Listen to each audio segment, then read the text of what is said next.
Good evening. This is Maestro Cortello with the Dawn of War 2 Retribution Elite Modcast. Today we have a 1v1 on Greentooth Gorge featuring Texcalibur, the famous sword of legend, playing as the Inquisitor. She is a disabling, debuffing hero. Very interesting and pretty unique hero.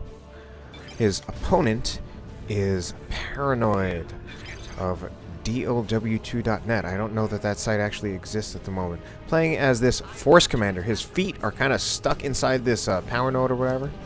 The Force Commander is a tanky melee hero, very tough, has some interesting, not that interesting, but certainly some very powerful Tier 2 upgrades.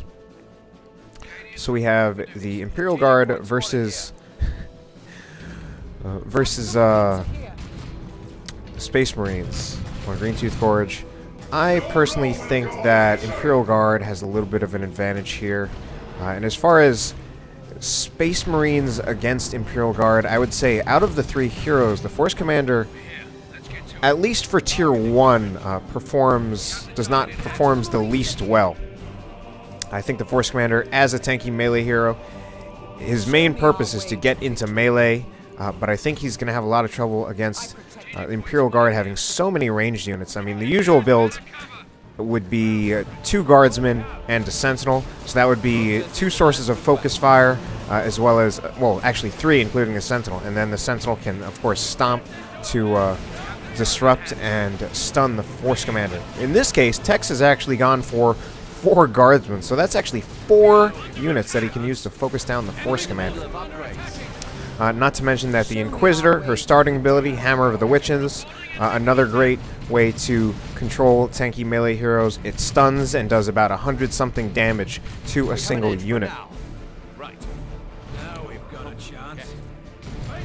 So, Tex has obviously not gone for a traditional Imperial Guard build here. You're going for 4 Guardsmen. Now this is, this is basically just him experimenting, I think. It's certainly not a common build at all. Usually you want to get at least 1 Sentinel, and I've seen some players do 3 Guardsmen and 1 Sentinel, but 4 Guardsmen is certainly not that common. It is a lot of firepower. Individual Guardsman squads don't really do that great damage, especially not when they're missing members. But they are a very cost-effective unit. They can afford to take a lot of losses. So right now, these Guardsman units, they're actually upgraded. I want to go over here so I can check the reinforcement cost, but actually, the Guardsmen cost 19 to reinforce. Now the thing is, if you're upgraded to have a Sergeant, you actually get 2 Guardsmen for that 19 requisition. And if you're upgraded to a Guardsman and a Commissar, you get 3 Guardsmen for that 19 requisition. Now, one of the things this means is that Guardsmen are just extremely cost-effective, and you can pretty much afford to lose Guardsmen because they are so cheap. By comparison, I think a TAC model, might be 75 requisition to reinforce. I'm going to check that later once I have to see some TAC models that have to reinforce. But that basically means 1 TAC model. If you bleed 1 TAC model, that's equivalent to losing 8 Guardsmen, or having to reinforce 8 Guardsmen off of a squad that has a Sergeant, or 12 Guardsmen for a squad that has a Sergeant, and a Commissar. So obviously, I've been talking about a lot of theoretical stuff. Haven't talked too much about what's actually going on. We do see Paranoid getting getting Tex's natural victory point after winning that engagement. Has lost a scout model, and now Tex has followed up. He's certainly got a very ranged-heavy build, but his heavy weapon team is actually getting shot in the back by Paranoid's own suppression team.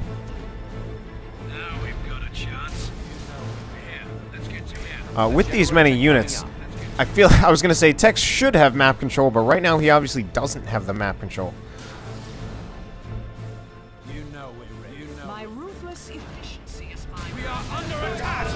These Guardsmen, certainly right now, this is not a good time for them. I think Tex just wants to get this cap off so he can retreat them out of there.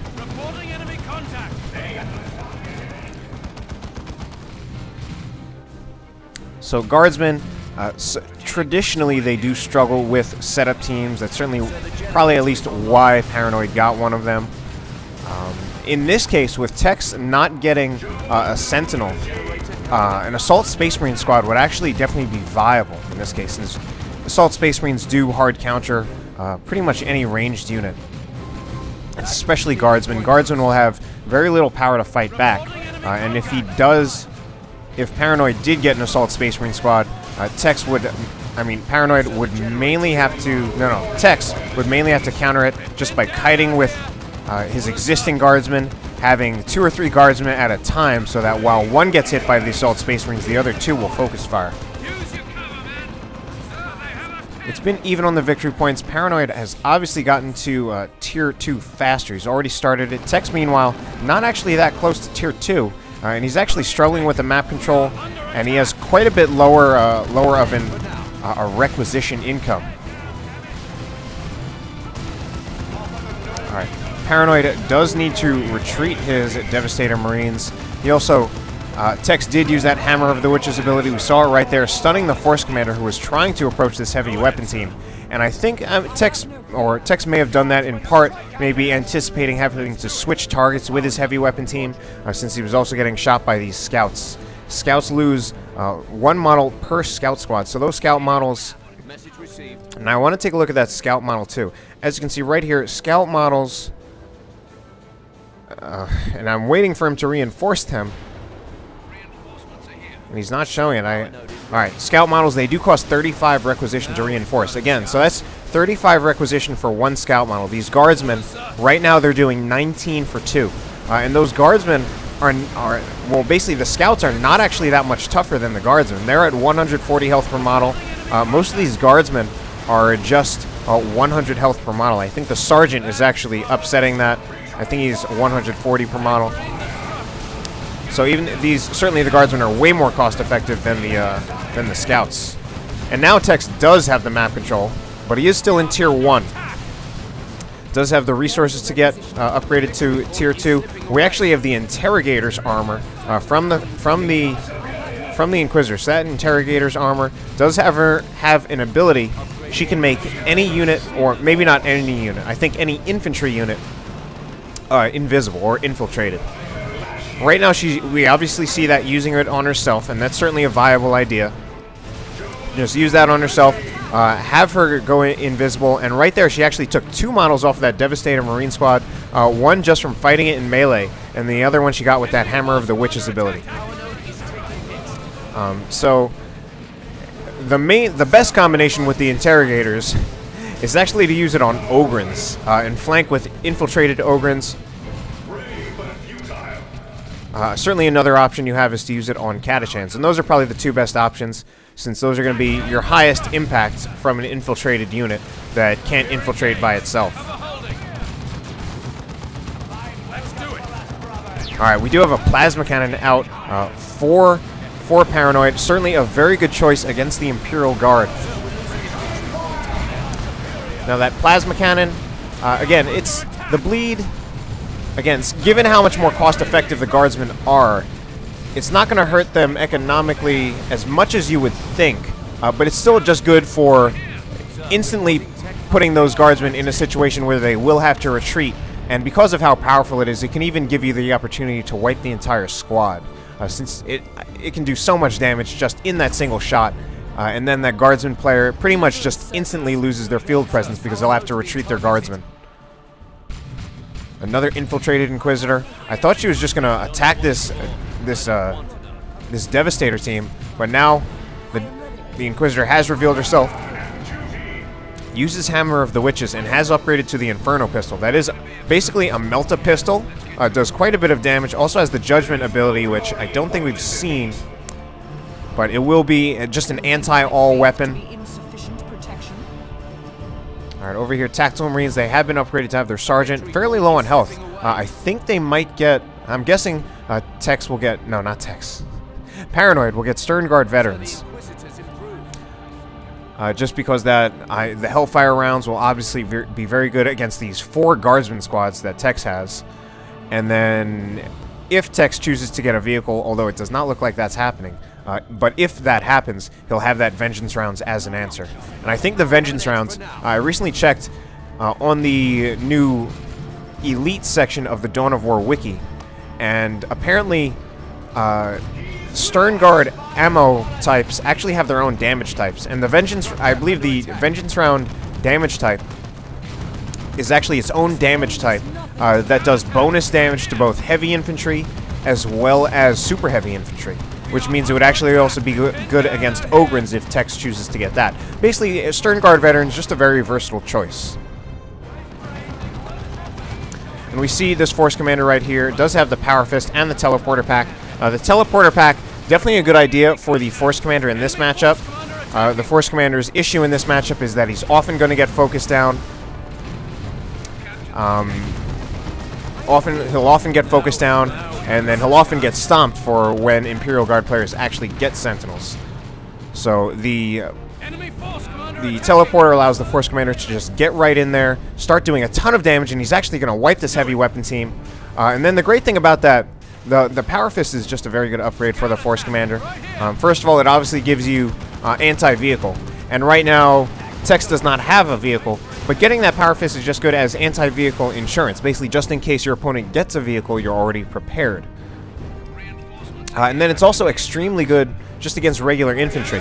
It does 85 DPS heavy melee, which is not any more than the Commissar, actually less than the War Boss, and less than the Hive Tyrant, but it does a huge amount of damage in a single hit. When you actually look at the Force Commander use that Power Fist, he attacks very slowly, but that's because he does a huge amount of damage in a single hit.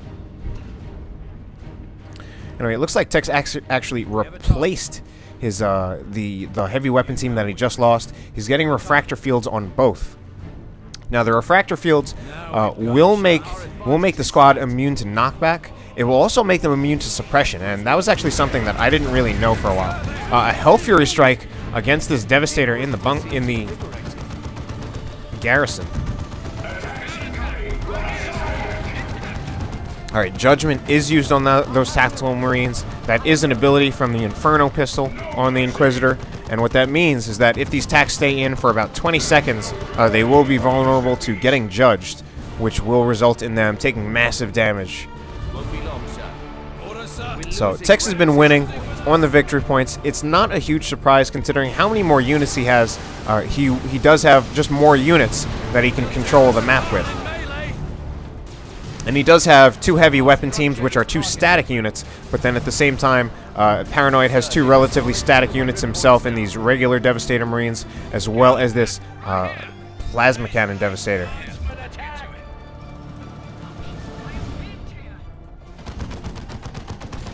So Inquisitor does have to go. She did get suppressed by that Devastator Marine squad. I also wonder if she was getting knocked back by the Plasma Cannon.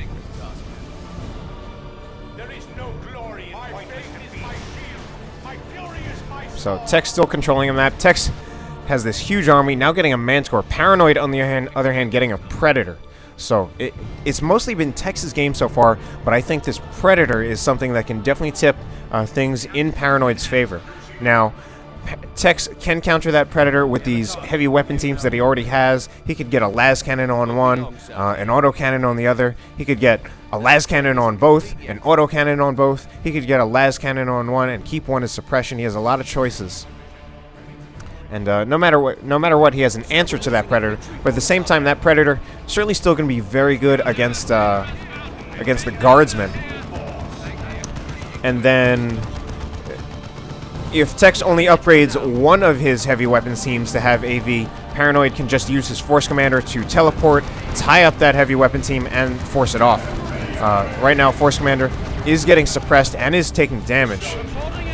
But some stuff is going on over here. The Predator is chasing down some of these Guardsmen. Let me take a look. Yes, one las cannon, one las cannon already hits, does massive damage. I think it got a rear armor hit. The only problem is that now that las cannon no longer has the Predator in its firing arc. Although, as we saw right there, the Force Commander gets knocked over twice by his own Scout's grenades. But he did teleport in on that heavy weapon team. And this Devastator might actually go down, taking way too much plasma damage hits from these actually triple guardsmen. But I think it will manage to get out of there just fine. So those guardsmen, certainly once they have their plasma cannons, will do a ton of damage. Tex nearly wipes his own guardsman squad with that Hell Fury strike, and might even lose some more. Certainly, Paranoid's units getting low on health. So a lot of close calls, particularly this guardsman squad. And Tex is using that Hell Fury strike. I personally don't agree. The Hell Fury strike, I mean, it's certainly a global. It does damage over time in an area, but it's usually relatively easily avoided just by microing out of there. And it's particularly less effective against Space Marines because they are tougher, have more health per model. A lot more health per model. So these tacks, I'm hoping, yeah, I'm going to keep there just to check, make sure that it is indeed 75 requisition per model to reinforce. Hopefully Paranoid actually does reinforce this tack squad. Now, Terminators for Paranoid. That is going to make life a lot harder for Tex. And that Inquisitor cannot just stand around there. She does get the decap off, but things are going to be a lot harder for Tex now. I mean, for Paranoid. Keep saying that. Paranoid not reinforcing these tactical Marines. I want to see. I mean, I'm pretty sure it's 75. Just need to check. Cadians reporting for duty, sir. Tactical Marines, yes, 75 per model. So for one tactical Marine squad, many of these guardsmen, you can actually reinforce 12 guardsmen for the cost of a single tactical Marine.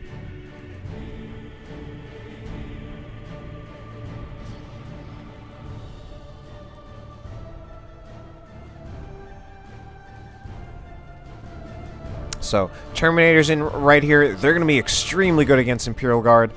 Basically, they do about 33 DPS piercing with each of those Storm Bolters, so almost 100 as a squad. That's enough to kill roughly a Guardsman a second. And that can be made even better with the Assault Cannon, or Paranoid could get the Heavy Flamer, do massive area of effect damage to all, to all those Guardsmen.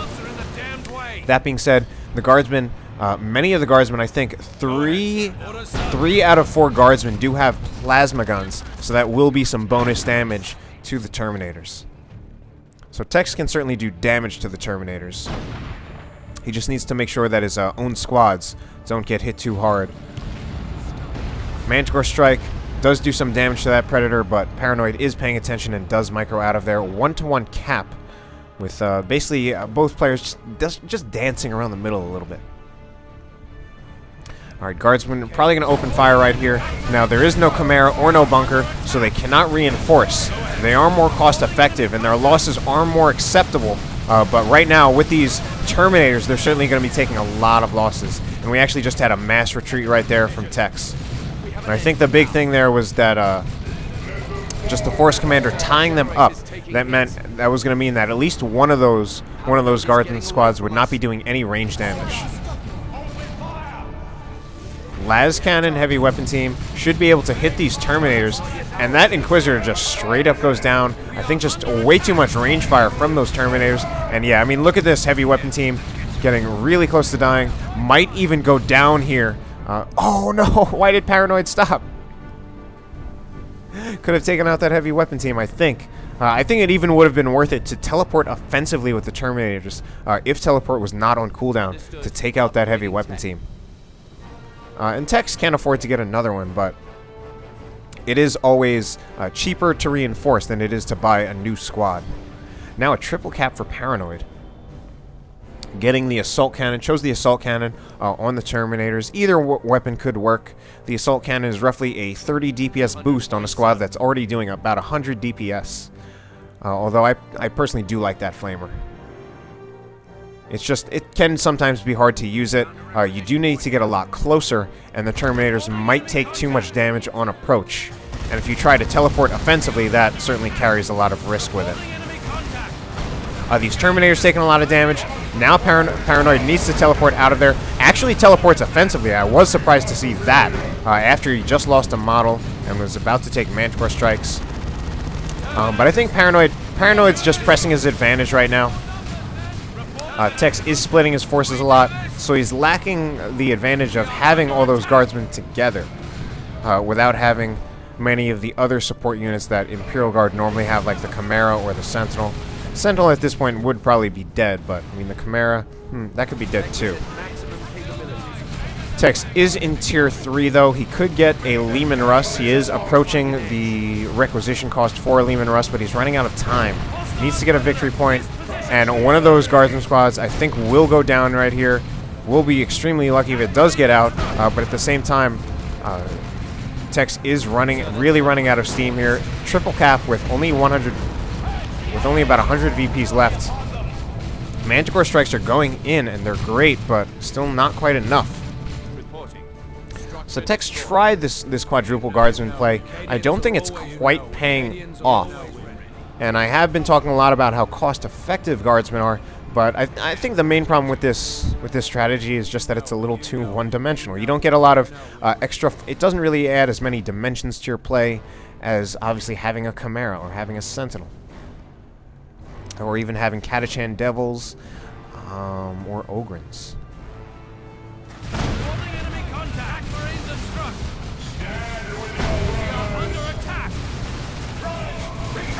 Tactile Marines activate They Shall Know No Fear, but they actually lose their Sergeant.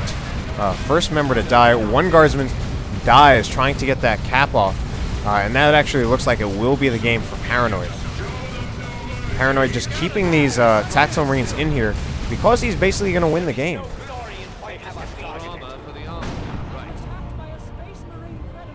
So Tex gets the middle VP off, but he could not get this one on the side, and that is the game. Hope you enjoyed the cast. Have a good night.